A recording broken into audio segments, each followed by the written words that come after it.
Today we are doing a DIY oil change on a 2015 Ford Explorer 3.5 liter non-eco boost. We're going to make this DIY friendly with the exception of the fact that I'm using a 2-post lift.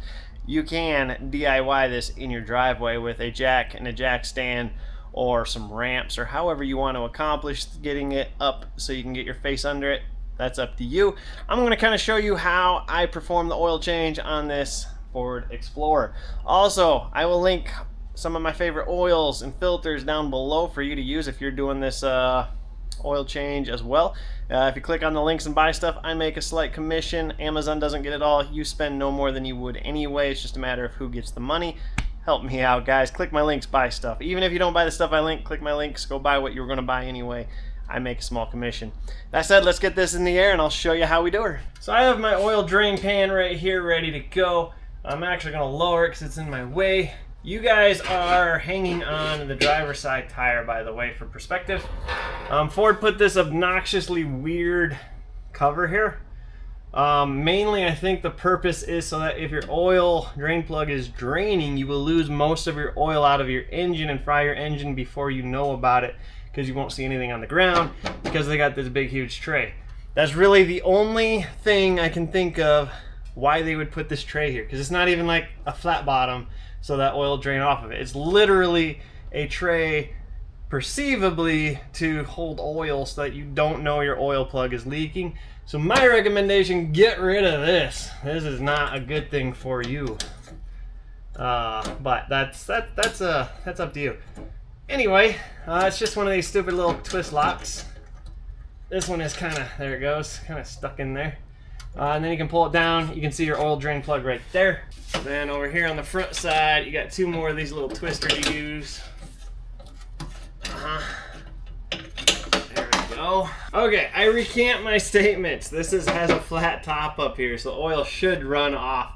It looks like it's actually to channel air. It certainly did look like a drip tray though, but I think it actually channels air now. So anywho, moving on. So for me, this is a 15mm drain plug. These things are over 10 years old, give or take now. And you may have an aftermarket drain plug with a different size. So we're gonna put that on here. We're gonna crack it loose. Maybe. Oh, good Lord. Let's crack it loose. Get your drain pan ready. Oil's gonna go shooting. And I just let the drain plug fall. I used to try to catch it. Nowadays I don't because of messes and stuff like that.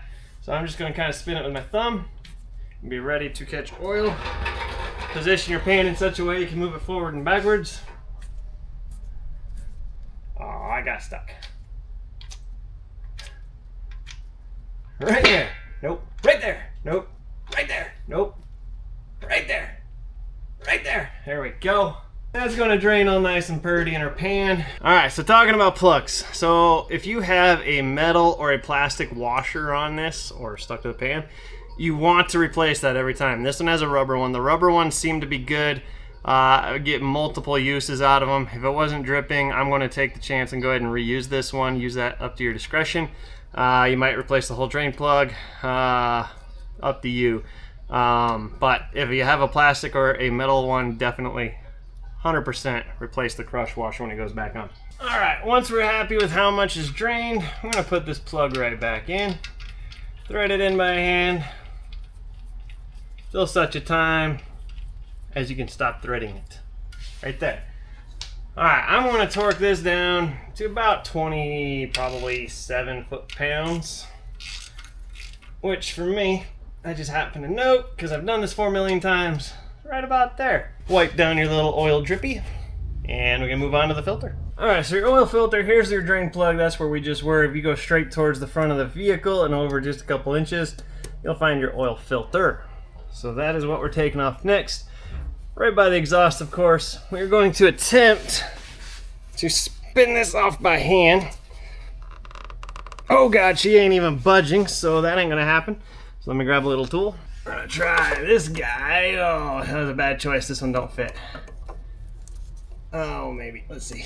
Let's see. We might get just enough leverage. There we go. That's a very tight fit.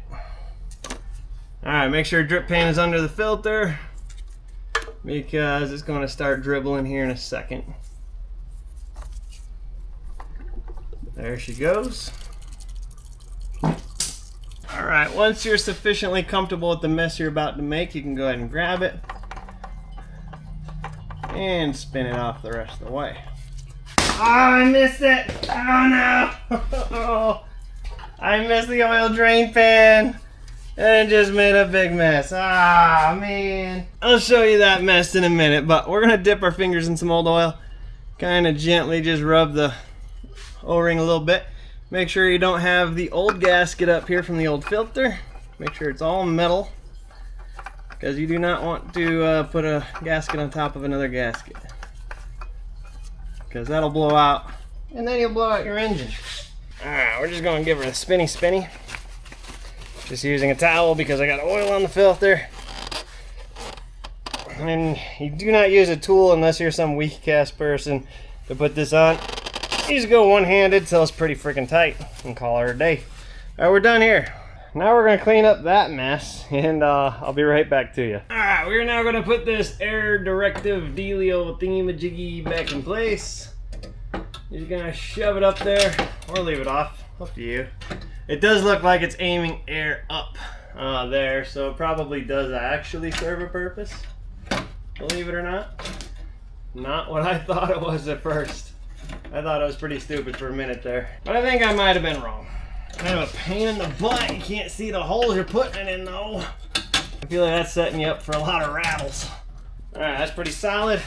Good to go. Alright, so now that we got our hood open, we're going to look at our engine. You might have an engine cover in here. I'm doing some other diag, so I had that off. But we're going to go for right here. This is probably all black on yours. But either way, you'll have an engine oil fill port right here for your crankcase. We're going to pop that off. We're going to pop our favorite funnel in and try to wipe the edge there. And then this engine calls for 5W20 engine oil, full synthetic. I have bulk oil storage now, which is amazing. In fact, I really like having it, so I can do stuff like this. But yeah, put 5W20 in according to the specifications. Look in your owner's manual. We're putting a little special sauce in this one for this customer because that's what he wants. But I will link some of my favorite oil down below for you on Amazon. Remember, click the links, buy stuff. You spend the same amount of money, but I make a small commission, which is a very helpful thing when a whole bunch of you guys are clicking on links and buying stuff. So keep doing that, please. It is amazing for me and keeps me encouraged to continue posting videos. But yeah, we're just gonna dump her in. We're putting in, I believe it's 5 3/4 quarts. I think the last engine I did this with, it ended up being 6 quarts on the dollar to have a full dipstick. So, but check your dipstick to make sure that you are putting in the correct amount of oil, which we'll go over that in a second too. Alright, now we're going to recap her. Alright, so now what you're going to do is, I like to wait a couple minutes for most of the oil to get down in the pan. But we're just going to make sure there's some oil in there. So pull the dipstick, wipe it so you're not looking at the old oil. Put her back in. Pull it. And yep, we got fresh oil in there. So now that I know there's fresh oil, I can go start the car, let it run for a minute, fill the filter and run through all the passages. We'll let it set, we'll pull the dipstick again to make sure life is good. Alright, so what we're going to do in here is I'm just going to go ahead and start the car. You're probably going to have an engine oil pressure light, which we do not. So not even an oil pressure light, that's good, that fills quick, I guess. Alright, so once you've let it idle for just a second, we're going to go ahead and turn this off. I want to turn the key back to on. Ignore the bleep. Ah, you stupid bleepers. Hate bleepers. We all know the door's open. Alright, so from here we are going to play with the menu a little bit and we are going to try and get into the oil life. So we're going to go backwards. Probably settings, I'm guessing. Yes, on vehicle. Oil life reset right there. It says 50%. We're going to go ahead and hold OK. And we are now at 100% oil life. So we can put this back to wherever the customer had it. Boom. And that is good. So we can turn the car off. Alright, so now while we wait for the oil to settle back down in the crankcase, I'm going to check the air filter here which is just a tab there. If you can squeeze your fingers down under the mass airflow sensor without breaking it, there's a tab there. And then you can gingerly pick up the front end of this and pull it out that way a little bit. And twist it up out of your way. Here's your air filter. We're gonna check it. This one actually doesn't look horrible, but I know the customer, we're gonna replace it anyway. There's a lot of fine dust in this one. Usually there's a lot of bugs. This one doesn't actually have a whole lot of bugs, but there's a lot of fine dust. That'll still choke your system. Could you go another 5,000 miles on it? Probably, but we're going to do what we do, and we're just going to replace this one because I know the customer. And this one looks really white. She's beautiful.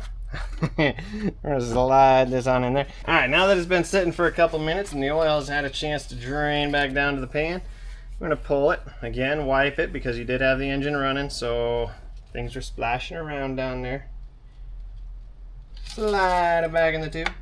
Pull it on back out and look for your oil level. And we did 6 quarts.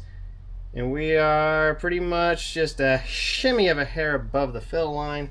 So I am okay with that. We're just going to run with that. And there we go. Easy as that to change your engine oil and air filter, and of course engine oil filter on your Ford Explorer. Not too big of a deal, easy DIY. Guys, stick around. I got a ton of videos on the channel, and there are always more coming. As long as you guys keep thumbs up and commenting, liking, buying stuff off the links, I'll keep on posting because, well, I like to help you guys. So yeah, keep doing that. Keep helping me. I'll keep helping others. Thanks for watching, guys. We'll catch you on the next one. Adios.